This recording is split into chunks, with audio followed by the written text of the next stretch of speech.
इंदौर में भारतीय team Australia के हाथों शिकस्त झेलने को मजबूर हुई और भारतीय टीम की इस हार के बाद ही कई सवाल उठने लगे हैं।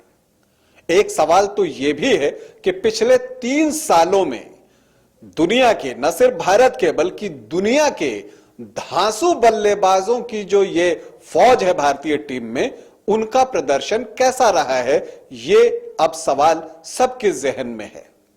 क्योंकि हाल के वर्षों में हमने देखा है कि भारत का टॉप ऑर्डर अपनी भूमिका के साथ न्याय नहीं कर पाया है। तो पिछले 3 सालों में किसने कितने रन बनाए? रोहित, विराट, राहुल, ऋषभ पंत, बड़े बड़े नाम हैं, चेतेश्वर पुजारा, आप बड़े बड़े नाम ले सकते हैं। तो किसने क्या किया, आज ये जानने की कोशिश करेंगे। लेकिन पहले आपको बता दूं कि आप देख रहे हैं न्यूज बाइस्कोप और मैं हूं राकेश रंजन। इंदौर में भारतीय टीम को ऑस्ट्रेलिया के हाथों हार का सामना करना पड़ा तीसरे क्रिकेट टेस्ट मैच में, लेकिन उसमें जो भारतीय बल्लेबाजी है वो बहुत लचर रही। और यह पहला अवसर नहीं है जब भारतीय बल्लेबाजों ने अच्छा प्रदर्शन नहीं किया है। पिछले कुछ सालों से यह हम लगातार देखते आ रहे हैं कि भारत का टॉप ऑर्डर यानी कि जो धांसू बल्लेबाज लोग हैं, उनका प्रदर्शन आशानुरूप नहीं रहा है। टॉप ऑर्डर का ये बातें जो है, अब आंकड़े जो है वो गवाह देते हैं। विराट कोहली ने कितने रन बनाए, उनका औसत पिछले 3 सालों में क्या है, ये तो सभी जानते हैं कि विराट कोहली ने पिछले 3 सालों में एक भी टेस्ट सेंचुरी नहीं लगाई है। रोहित शर्मा ने किसने रन बनाए, ये सारे सवाल जो है सबके मन में आ रहा है, तो वो हम आपको आज बताएंगे। तो हम आपको बता दें कि केएल राहुल से हम शुरुआत करते हैं। केएल राहुल ने पिछले 3 सालों में 11 टेस्ट मैच खेले हैं और उसमें 2 सेंचुरी लगाई है और 636 रन बनाए हैं और उनका औसत सिर्फ 30.28 है। तो आप समझ सकते हैं कि एक टॉप ऑर्डर का बैटर जो कि भारतीय पारी की शुरुआत करता है, अगर उसका औसत 30 के आसपास है तो भारतीय टीम के लिए परेशानी का कारण तो होना ही है। इसके अलावा अगर हम बात करें, शुभमन गिल की बात करें, वो राहुल की जगह टीम में शामिल किए गए थे तीसरे टेस्ट मैच में। तो उन्होंने पिछले 3 सालों में 14 टेस्ट मैच खेले हैं, 762 रन बनाए हैं, 1 सेंचुरी लगाई है और उनका भी औसत 30.48 है। तो ओपनर के तौर पे न राहुल ने न गिल ने अच्छा प्रदर्शन किया है और आंकड़े इस बात की गवाही दे रहे हैं। भारत के दूसरे ओपनर कप्तान रोहित शर्मा एक छोर पे रहे हैं जिन टेस्ट मैचों में वो खेले हैं। तो 16 टेस्ट मैच जो है पिछले 3 सालों में रोहित शर्मा ने खेले हैं और 1203 रन बनाए हैं, 3 सेंचुरी उनके नाम है और उनका औसत 44.55 है।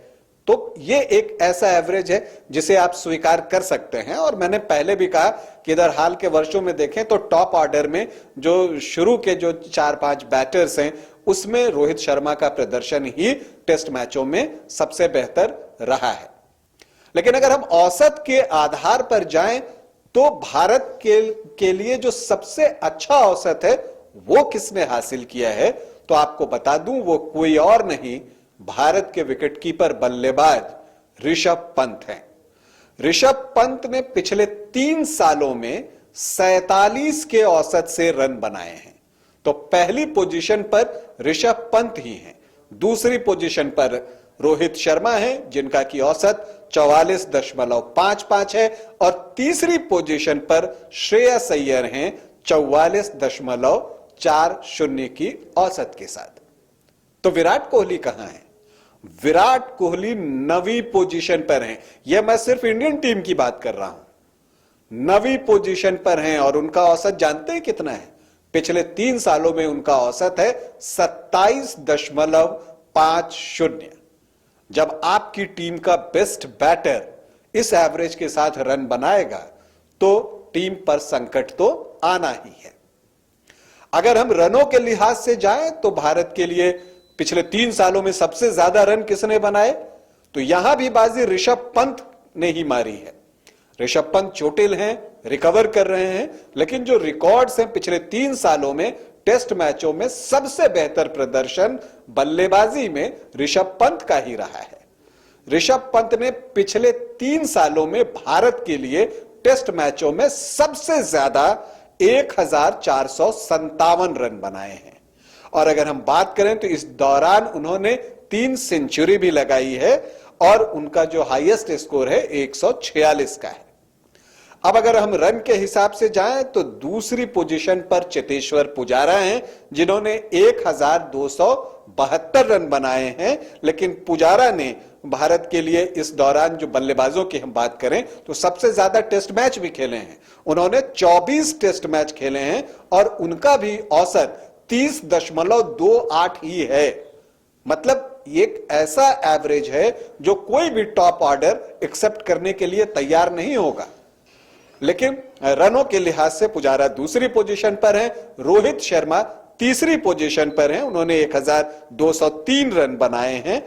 इसके बाद विराट कोहली ने 990 रन बनाए हैं, लेकिन उन्होंने भी 21 टेस्ट मैच खेले हैं और औसत तो मैंने बता ही दिया 27.50। तो अगर आपके टॉप ऑर्डर्स का परफॉर्मेंस इस तरह का है तो आप क्या उम्मीद कर सकते हैं?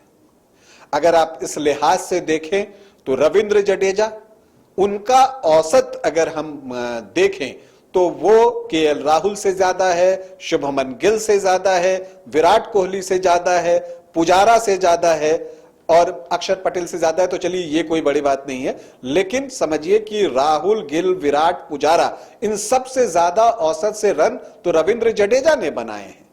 रविंद्र जडेजा ने पिछले 3 सालों में 14 टेस्ट मैच खेले हैं और उसमें 761 रन बनाए हैं और 2 शतक भी जड़ा है और उनका एवरेज जो है वो 38.05 है। और इतना ही नहीं, पिछले 3 सालों में जो सबसे बड़ी पारी है वो भी रविंद्र जडेजा के ही नाम है, उन्होंने 175 रन की एक पारी खेली है। अक्षर पटेल का औसत भी विराट कोहली से ज्यादा है, राहुल से ज्यादा है, गिल से ज्यादा है, पुजारा से ज्यादा है। उन्होंने 33.38 के एवरेज से स्कोर किया है, 11 टेस्ट मैचों में 434 रन बनाए हैं।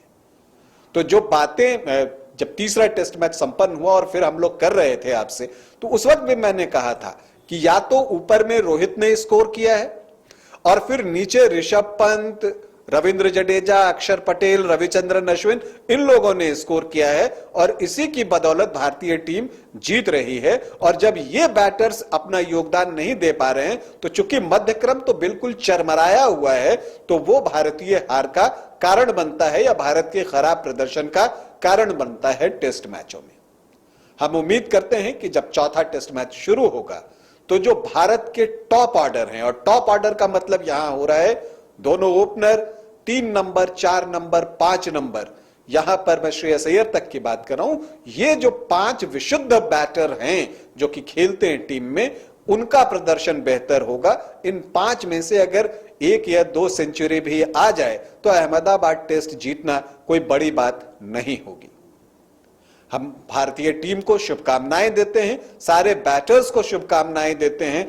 विराट कोहली से एक शतक की उम्मीद हम सभी अहमदाबाद में कर रहे हैं। वो अगर शतक लगाते हैं, 3 साल बाद वो शतक होगा, लेकिन वो शतक हो सकता है कि इतना महत्वपूर्ण हो जो भारत को वर्ल्ड टेस्ट चैंपियनशिप के फाइनल में लेकर चली जाए। तो तमाम भारतीय बैटर्स और भारतीय टीम को हमारी शुभकामनाएं। अभी के लिए इतना ही, इजाजत दें, नमस्कार।